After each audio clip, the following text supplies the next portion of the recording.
Good morning po. Ngayon pong umaga ay gusto ko pong ibalikan yung pagpunta namin ng Palawan. 2 years na pala yung pagpunta namin doon kasama si Kuya Bal, buong pamilya, maliban na lang kay Kalinga Prab. So pasensya na po, pero panoorin niyo po yung aming pasyal doon hanggang sa underground river. God bless. Isang guide dadaanan natin doon. So meron po tayong 1 oras at kalahati na travel from here to Sabang. Sabang kasi sa name of a place where underground river is located. So pagdating natin doon, makikita natin na maraming mga tao. So again, uulitin ko, pag nakita natin na maraming tao na nandoon, ibig sabihin mauna silang ma-accommodate bago tayo. Kasi first come, first serve yan siya. So kasi dati yung guest na dala ko ng foreigner, nagwala siya. Why we wait so long? It's almost 2 hours. Sabi ko sa kanya, did you see that when we arrive here, there's a lot of guests? We need to say they finish first before us. Sabi ko ng ganyan. So, expect natin na talagang may antayan, pero lahat naman ma-accommodate siya. Ayan. Island. All you have to do just, oo. May mga, ang malayo lang yung Starfish Island. Another payment na naman yun. Ilang minutes? Ang travel time from here to Honda Bay, madadaanan natin almost 30 to 45 minutes yung travel time. Kauri Island, mga 10 to 15 minutes lang. Napakalapit niya lang. But from Kauri Island to Luli Island, another 15 minutes. Then from Luli Island to Starfish Island, yun na yung mga 30 minutes na yung travel natin. Sabi sa mga. Mali. Patay mo naman. Tara na po, iwan natin si ate at maingay. Pila! Kasi ito ang pikat!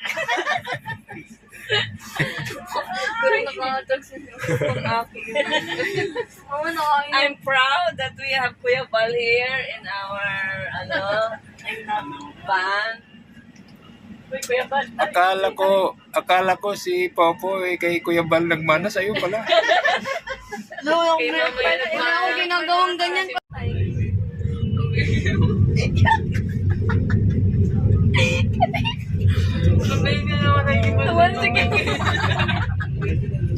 Tuwalsik yung part.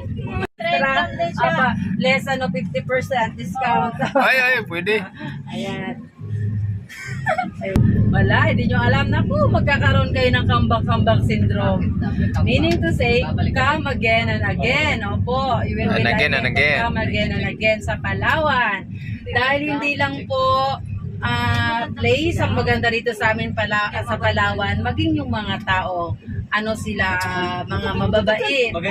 Yes, magaganda, mababait. Ayan. Sana all. Sana all. Tsaka ang kaibahan kasi ng taga Palawan, pag ikay nawawala ka, halimbawa hindi mo alam ang pupuntahan, pag mahirap sila mag-explain, ihahatid ka nila. Ganun kami dito sa Palawan. Yes. Ganito sila. Halimbawa, ituturo, ay ganito ma'am, doon sa kabilang iskinita yon. So pag hindi talaga nakuha nung nagtatanong, ihahatid siya. Then during night time, dito sa amin, safe siya. Hindi siya katulad ng mga tao na nagsisigawan or may naghahabulan. Dito ma'am hindi. Sarado ang May naghabulan, no? Naghahabulan niya dahil baka may ayuda, pastor. Ayan. So kung inyong titingnan, ang mapa ng Palawan, isa siyang mahaba at manipis na isla. Ayan. So papunta po tayo ngayon ay nasa center ng Puerto Princesa. Going to southern part of Palawan, yung last municipality, yung tinatawag naming Balabac. So karamihan ng mga nandoon is grupo yun siya o lugar ng mga Muslim. Oo. So yun, kung titingnan nyo, kung nakapagpunta kayo sa Butterfly Garden, makikita yun sa kanilang wall map na malapit na yung Kistan sa Sabah, Malaysia. So 6 hours lang narating na nila yung Malaysia, and then pag nahuli sila ng pulis, syempre napakahigpit ng kanilang security doon, babalik na naman sila ulit doon. buhay nila kasi para kang nasa isang community lang talaga. Yung iba kasama pa nga nila yung family nila eh. Pinapunta natin. Oo. And then, ang sa loob ng Iwahig, mayroong isang malaking souvenir shop na ang kanilang, sila mismo ang gumagawa ng kanilang mga paninda. Like yung mga basket made from the bamboo skin, yung mga maliliit na yan na mga souvenir na yan. Meron kami sa ano. Tulog kasi Papa. Sige po ate, mag-istoryahan mo na po kayo.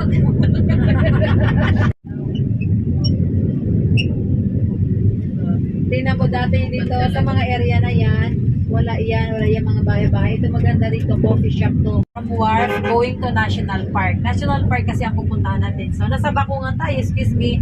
And then sa left side po, isang... Opo. Ayan. So, doon po sa area na yun, ma'am, karamihan pag kami ay nakakancel ng tour. Dami niyo ba dito? Opo, ang dami po talaga. So, balik tayo doon sa may bangka. 15 to 20 minutes yung ride natin. Tuloy ang bangka. And then, pagdating po natin doon, huwag niyo pong tatanggalin yung life vest niyo. Kung nakita niyo, tinanggal ko yung life vest ko kasi ako naman hindi kasama pagpasok sa loob. So, pero kasama niyo pa rin ako, ihatid ko kayo hanggang pagsakay. Kasi yung slots para sa amin, nire-reserve pa rin para sa guest yun. So, suotin niyo lang yung life vest niyo. Oh, wag kayong tumingala na nakanganga. Nako, matitikman niyo yung bad juice. Ayan. So, bibigyan din kayo ng management mamaya ng audio device. Actually, before wala siyang audio device. Ang bangkero ang nagsasagwan, siya rin yung nagbibigay ng mga detailed information about underground river. But since mayroong barrier sa language, kasi minsan may mga French, may mga German, mga Taiwanese, iba-ibang mga lingwahe na hindi minsan naman nakakaintindi kahit English. So mayroon siya translation siya, sasabihin what language do you prepare? So Tagalog. Pero mo mas maganda pa yung English kasi pag Tagalog siya, yung pagka-translate yun sobrang lalim. Sobrang lalim. So maganda rin. Para sa akin mas gusto ko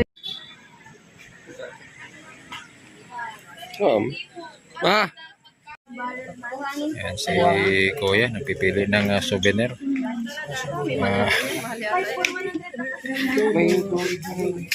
Para po sa mga kalinga partners yan. Pwede naman tayo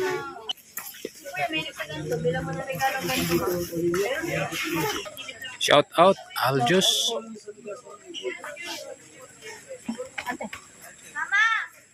Ano?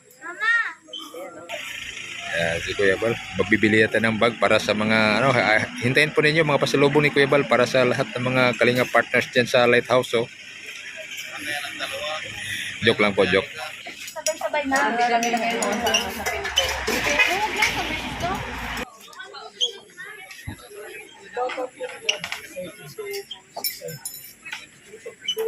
Papa!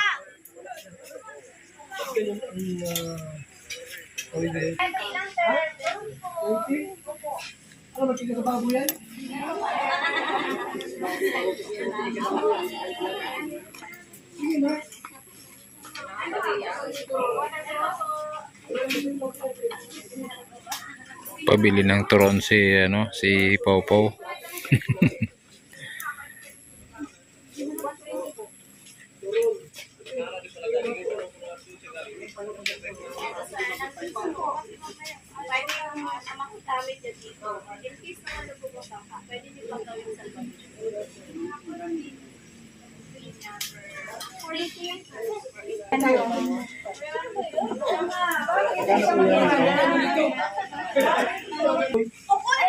Ay, hindi okay lang yung plastic. Okay lang yung plastic, pero ganyan ang bawal. Ganyan. Iwan mo lang ito gano'n.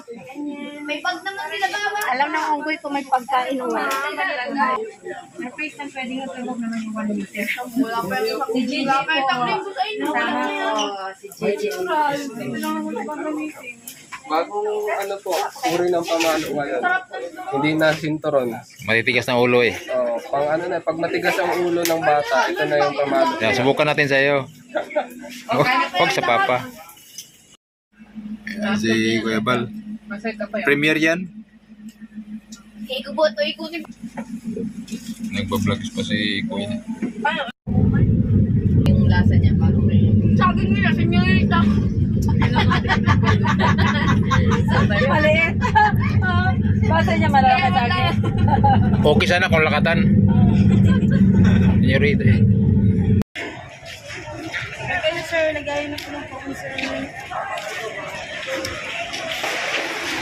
Liwalas ang panahon. Salamat sa Panginoon.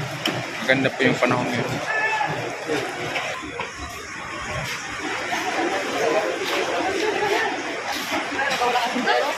Inintay po natin yung ating pong kasama. Yung isang van po. Magkakasama po sila si Anthony Dal Vlogs at ang kanyang asawa, doon si Rich Falcon at saka si Aljos. Magkasama sila. Hindi pa po nakarating.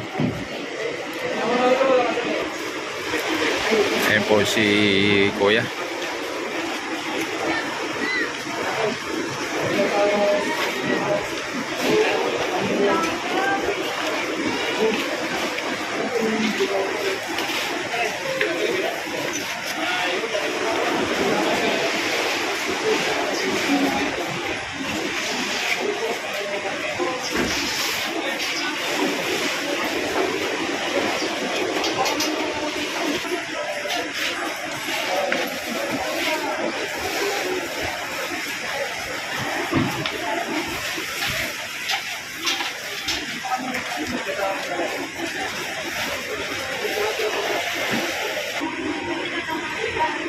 Kayo sir.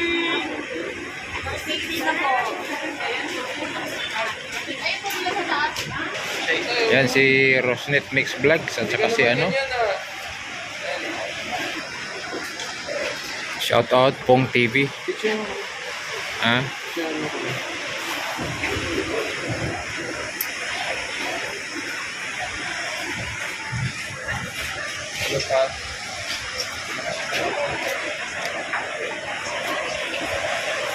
Pinagbigyan po tayo, napakagandang panahon. Sana po hanggang mamaya. So, yun po, marami pong salamat sa inyo pong pagsama at sana naaliw po kayo. So, yun po, God bless, bye bye.